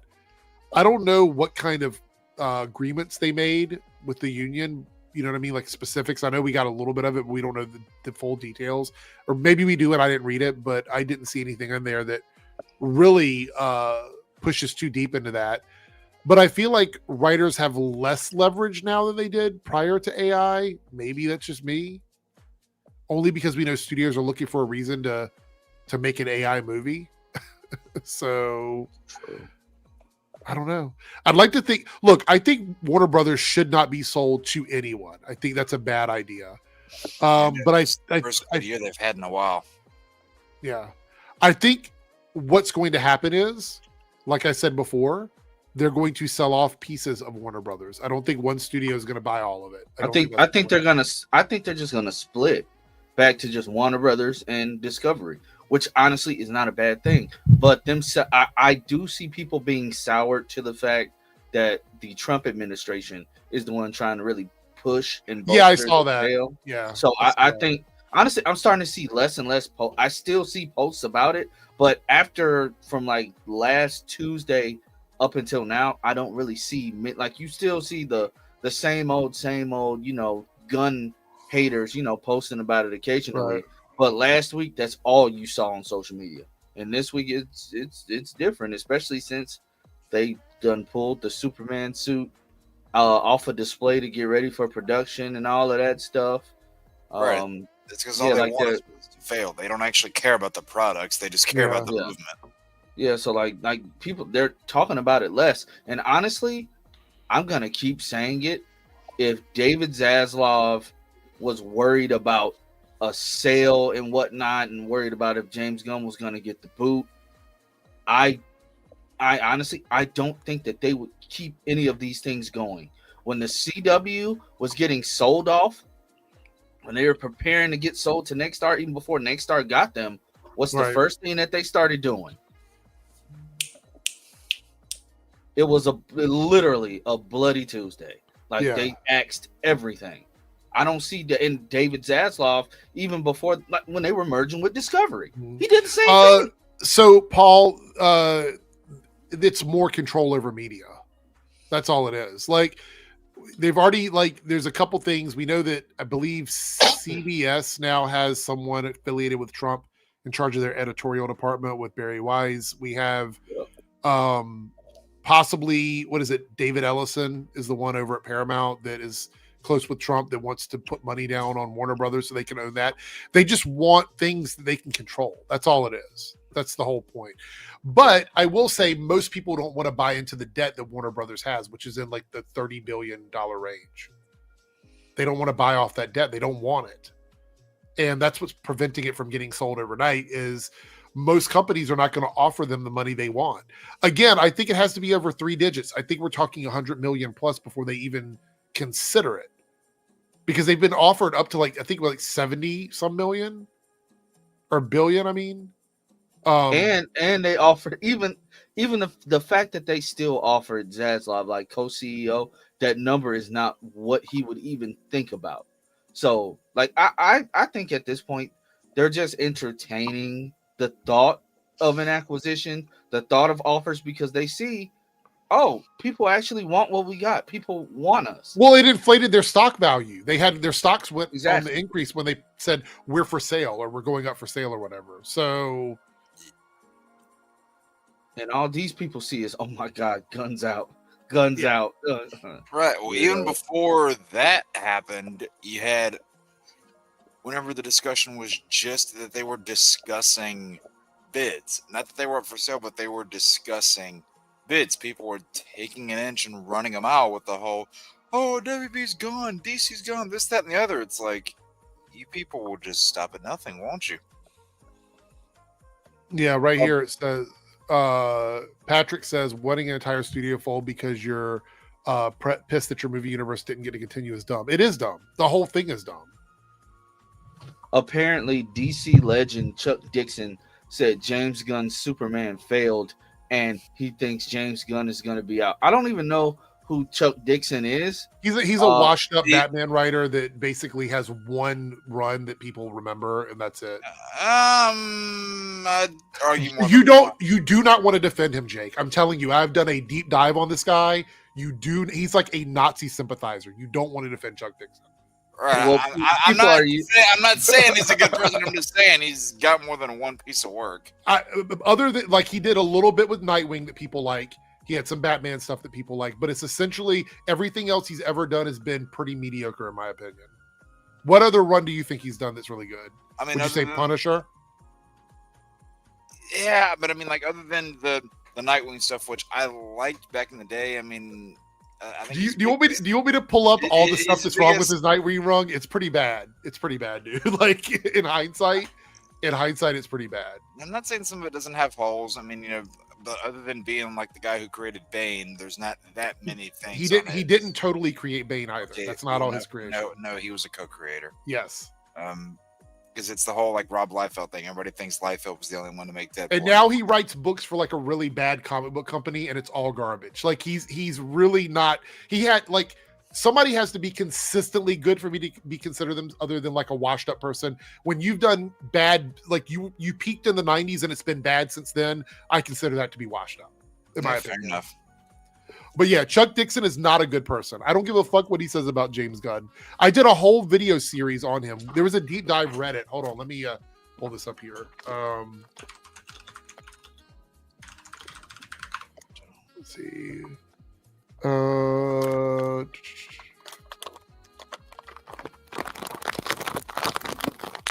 I just want to bring this up on screen. I'll show you guys here. Hold on. So here's an entire deep dive done on Reddit about Chuck Dixon. It is a deep dive about it. And it's pretty damn like so here it goes. It goes and I can't believe I'm reading this again. I didn't ever think I'd bring this up again. In news that surprises absolutely no one, creating male characters who would talk about how disgusting sex with women was made by people that think that they are gay. This was helped by the fact that Chuck Dixon, I can't read this. This screen is too small. Hold on. All right, here we go. All right. Where were we at? Okay, here it goes. Where was that? Oh, the Chuck Dixon was utterly incapable of writing anything without a lot of homoerotic subtext, all of which was blissfully unaware of. Most of Dixon's writings are pretty much heavily whatever this is. I'm not going to click on it, but I think it's probably something we can't show on YouTube, which is made all the better by oblivious he was to it. Running through a few examples. Dinah, where is it at? Right here, we'll start at the top. Dinah deliberately walks in on Nightwing in the shower. Her excuse, she thought he was Barbara. This is about the stuff with Dinah and Barbara here. Barbara provides Dinah with a skimpy dress to seduce a man and mysteriously knew her exact size. Then she spends the whole seduction talking about how shit he is and how Canary is far too good for him. In one scene, Barbara refers to sending Dinah on dangerous missions as endangering her heart. Dinah refers to Barbara's mission briefing as the sexy part. In a Nightwing comic, Dick wakes Barbara up, revealing that Canary had slept over in the same bedroom with only a t-shirt on. At one point, Barbara asks Dinah, how we making out? Power Girl reveals that she had worked with Barbara, calling Barbara Dinah's girlfriend, and then asks, did you really think that you were her first partner? Like, there's just all of this homoerotic stuff going on, but yet he's extremely homophobic. And it's just like point after point after point after point of him doing this stuff. Especially making it so that Nightwing seems completely disinterested in women completely through almost his entire run of writing that character. Like that was one of the bases I used for a deep dive on Chuck Dixon. He, like, in hindsight, nostalgia is a bitch. You go back and you read those books, they are not that good. They're just not. My brain hurts. Sometimes, and sometimes it's okay in certain situations, but sometimes I think the people running these comics are just too damn horny. Like I'm reading this and I'm like, my goodness. Yeah, like there's some writers that I will defend even though they've got some shit takes, and there's ones like him where I'm like, no, his shit was just bad. And the thing is that to write subtle homoerotic stuff and then be so staunchly like anti-gay is crazy. Yeah. It's just crazy to me. Let's see. Serenity says, on a gay Discord, we talked about the gay subtext in Birds of Prey comics this weekend. Yeah, true. Yeah. And I mean, that's a lot of the stuff that he did. He was like that. But anyway, going back to what he said about James Gunn, James Gunn is a very successful individual in the business industry who doesn't run around looking for work anywhere he can find it, which is what Chuck Dixon does now. Mm-hmm. So I don't think Chuck's opinion of James Gunn matters much to me. Mm-hmm. Well, the Snyder cultists are running around making videos about it. Right, because Chuck Dixon works for Eric July, a washed up political commentator here on YouTube that has bled subscribers. At the end of last year, he had 518,000 subscribers. Now he has 489,000. They're just running away from his channel in droves. They're literally unsubscribing from him. His comic book business has been like a roller coaster ride when you're getting off the roller coaster. So, like, I just, like, those guys have no business talking about success and failure like they're experts in it. It just, it's like, they just don't. I'm sorry. I agree. I do think that is, not to go backwards to what you were just saying, but I do think that is unfortunately a very common take within the queer community where like people like, oh no, like I'm not homophobic and whatever, but like what they like justify just liking seeing same-sex couples together in a sexy way as their like defense, right? It's like, oh, like you're not an ally, you just like seeing girls kiss. Like that's not being not homophobic. You know what I mean? It's just like you like it for the fantasy, but once you take that out of the equation, it's like, well, what are the true colors? Yeah. I'm not sure if I stated that correctly. Or if that no, and you probably triggered a lot of people out there that weren't ready to be called out. But... Yeah, no, it's true. No, that's absolutely true. No. Look, I've said this before. You don't necessarily have, like, I don't think anybody should be watching or reading something that they just don't want to watch or read or whatever. But when you're creating something and you have control over what's going into that story, then you don't have to put things in that story you don't want to put in there. And then later on go, well, I hate this group of people, where I've basically created all this subtext around it. It's just, to me, it's ridiculous. It's absolutely ridiculous. All right, we got some super chats here. Well, we got one that we didn't read here from Cody, $5 super chat. Here's the thing about Fox, though. If Disney didn't buy them, Fox would be non-existent now. Yeah. I think Fox would have gone the route that I think Warner Brothers might be going, which is just selling off individual IP. Is what would happen. So yes, Fox as an entity might not exist, but their IPs would still exist somewhere, which is what I think will happen with Warner Brothers, essentially, because I don't think anybody wants $30+ billion in debt going into a company. There's only a handful of companies that can do that. I've talked about this. I think I talked about it on the showcast, but there's only a handful of companies that can actually do that. Amazon, Apple, Paramount, and Sony. Those are the only ones can really afford to. Well, Disney could as well, but I don't think there's any shot that Disney will buy Warner Brothers outright. So the four that could, I think, don't want it. And Paramount just doesn't want to throw the money around. That's the problem. Like, that would be essentially you buying a business that already has losses. Like, you're buying a restaurant that's already been in failing. So even a good year doesn't make up for the $30 billion that you're in debt for, which is the problem. I just don't think they're going to have enough money to do it, or they're not going to get up bidders. Do you think, because Lance, you kind of mentioned this too, about the whole Paramount thing.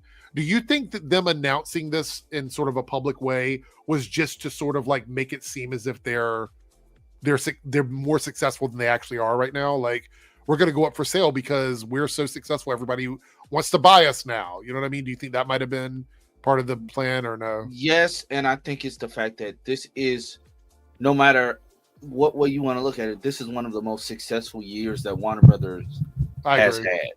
They beat Disney in the summer. They beat Disney this summer. It's been all eyes. It's been all eyes on Warner Brothers. But again, what people keep failing to think about, David Zaslav is a businessman. He's business minded. Ever since he's come on, he's figuring out ways to pivot and make money. Mm-hmm.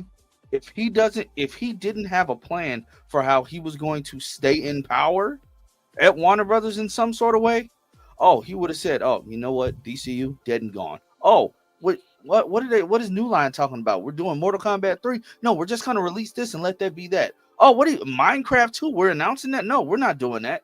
I just want to point out, Lance, also, I think, and everybody else here can chime in on this, I think Warner Brothers has a good lineup for 2026 too. Yep. Yeah. They definitely do. So, I mean, we're talking about them saying we're for sale and going into another year that might be as big or even bigger than this past year. Are they Michael, or is that someone else? Mike, that's somebody else. That's not Warner Brothers. Okay. But either way you slice it, like all the people that are still talking about these DCU films are gonna fail, because honestly, when for some odd reason, and I get it, but for some odd reason, whenever anything about Warner Brothers comes up, the first thing on people's minds is DC Comics. Yeah. Yep. So, even though they have way more than that, the most successful thing from Warner Brothers, Sinners, an original idea. Minecraft literally did gangbusters, started an entire movement. Barbie made $1 billion. And then look at Godzilla Kong last year. Yeah. But sure, the first thing on people's minds is, oh man, Warner Brothers getting sold. DC's out of there. No, DC is on the far end of their umbrella. Honestly, it's on the far end of their umbrella. And like, hopefully that can change. But like right now, it's the most unpredictable IP they have. Like, I think their stuff can make a lot of money. It could also make no money. Yeah. It just depends on how you market it. How do you think Supergirl is gonna do though? Like, that's the one I'm worried about, Supergirl, because one, people are sexist. Like, that's just, two, people are sexist. Three, people. I mean, I'm gonna go see it. I'm gonna go see it day one. I think everybody is looking forward to Lanterns to see what they do. Like, Lanterns is gonna have eyes on it no matter what. Lanterns is going to give us a look at a more serious Warner Brothers DC property without James Gunn being in charge of the whole project.